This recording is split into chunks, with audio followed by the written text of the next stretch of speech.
quando a gente fala da França, está falando da pátria dos vinhos no mundo.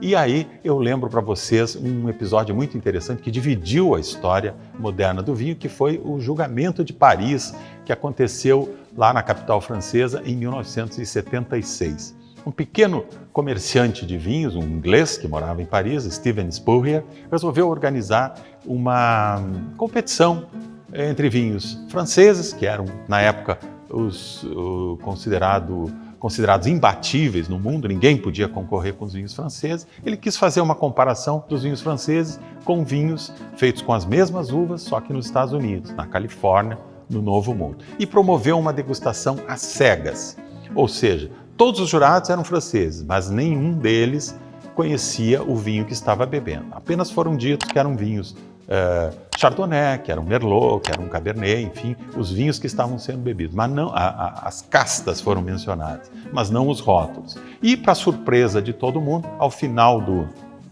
do julgamento, os vinhos norte-americanos se saíram muito melhores no concurso, quer dizer, foram vencedores do concurso, e isso surpreendeu o mundo. Lá estava um jornalista do New York Times, que estava acompanhando, a pedido do Steven Spurrier, estava acompanhando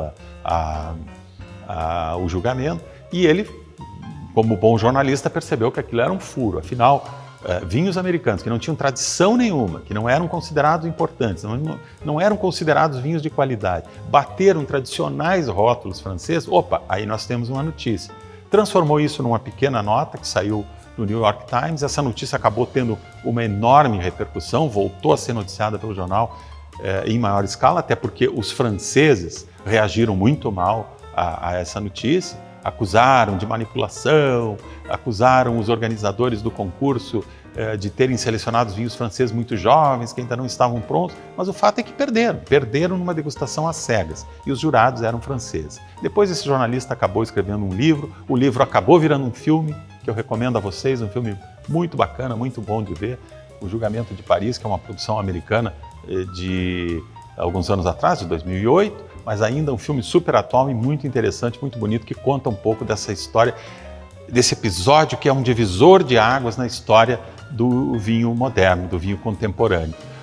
Agora, o mais interessante nisso tudo é o seguinte: 30 anos depois, os franceses e americanos resolveram se enfrentar de novo com os mesmos rótulos que eles tinham utilizado 30 anos antes, lá em 1976, em Paris. E o que aconteceu? Os americanos voltaram a vencer os vinhos franceses numa degustação às cegas. Ora, todos nós sabemos que a França é a pátria dos grandes vinhos e faz os melhores vinhos do mundo. Agora, desde então, desde 76 e depois, em 2006, nós não podemos mais falar que só a França faz vinhos bons. Nós temos vinhos bons no Velho Mundo, na França, na Itália, na Espanha, Portugal, mas temos também excelentes vinhos hoje em países do Novo Mundo, como Estados Unidos, África do Sul, Austrália, países aqui da América do Sul, Chile, Argentina, Uruguai e Brasil, que fazem ótimos vinhos. E o Brasil, que é muito jovem nessa história do vinho,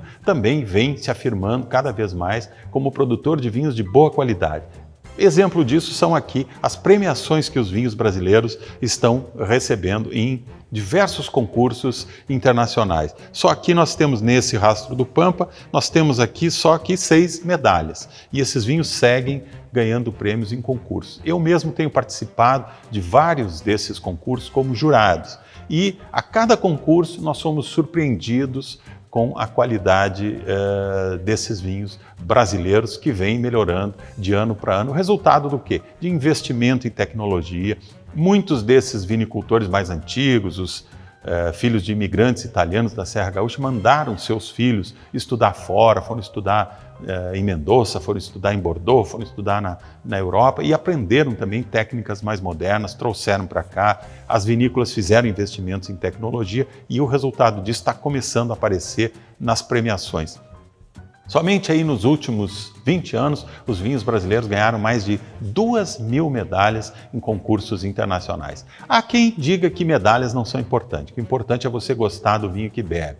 Eu acho também que é muito importante isso, é importante a gente beber o vinho que gosta. Mas a medalha, ela sempre é uma referência. Por quê? Porque esse vinho passou por uma sabatina, ele passou por uma avaliação. Quer dizer, a vinícola recebe um feedback abalizado sobre o vinho que ela mandou para o concurso, e o consumidor que chega lá no supermercado, na loja de vinhos e depara com centenas, milhares de rótulos, ele tem, muitas vezes, fica confuso diante de todas essas garrafas, e ele tem aí uma referência para se apoiar. Bom, se esse vinho ganhou 6 medalhas, é porque já foi avaliado pelo menos em 6 concursos diferentes e foi aprovado. Não é uma garantia de qualidade, mas pode ser interessante como referência. Bom, e só para finalizar esse capítulo aí do julgamento de Paris, que é uma história muito interessante, eu queria dizer o seguinte: em alguns anos atrás, durante uma Expo Vines, que era então a maior feira de vinhos da América Latina em São Paulo, eu tive a felicidade de conhecer pessoalmente o Steven Spurrier, que é esse inglês que organizou o julgamento de Paris. Ele veio a São Paulo, participou da Expo Vines e participou de um concurso de avaliação de vinhos brasileiros.